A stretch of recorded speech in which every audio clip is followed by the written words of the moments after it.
আসসালামু আলাইকুম। এই যে আমি এখন গরুর মাংসের ভিডিও নিয়ে আসছি। এখন এই যে তেজপাতা, দারচিনি, এলাচ সব কিছু দিয়ে দিলাম। তারপর দিয়ে দিলাম পেঁয়াজ আর রসুন দিয়ে দিলাম 3টা আস্তা, আর আস্তা কাঁচামরিচ একটু পরে দেব। পেঁয়াজ দিয়ে দিলাম সব, তারপরে এগুলো রেখে দেব।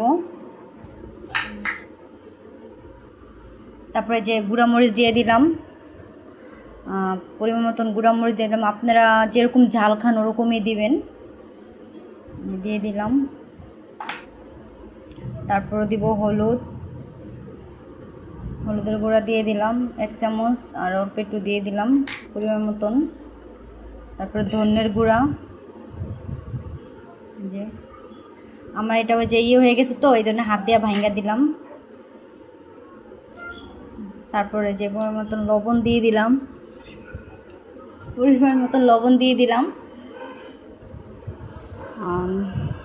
তারপরে হচ্ছে যে সরষের তেল দিয়ে দিলাম।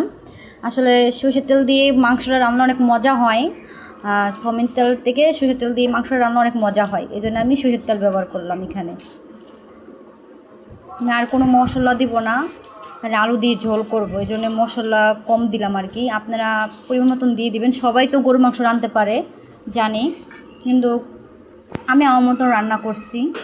তারপরে এরকমভাবে রান্না করে খেয়ে দেখবেন, ভালো লাগবে। তারপর হচ্ছে যে আদা রসুন দিয়ে দিলাম।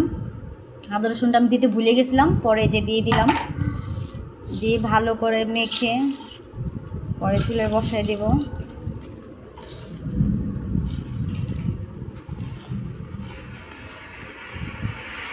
যে ভালো করে মাখতেছি, যত ভালো করে মাখাবেন মশলাটা তত গোশটা খাইতে ভালো লাগবে আর কি,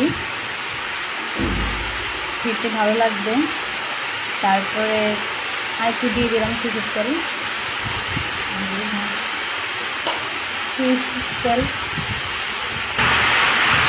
তারপরে যে চুলায় বসালাম।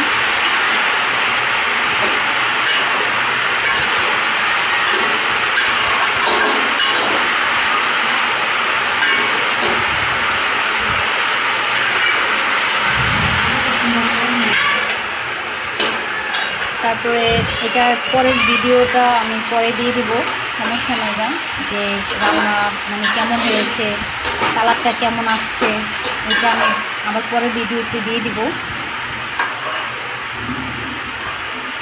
যে রসুন, আর এই যে আজকে আমাদের এখানে বৃষ্টি হয়েছিল নারায়ণগঞ্জ, বাইরে ওদেরটা অনেক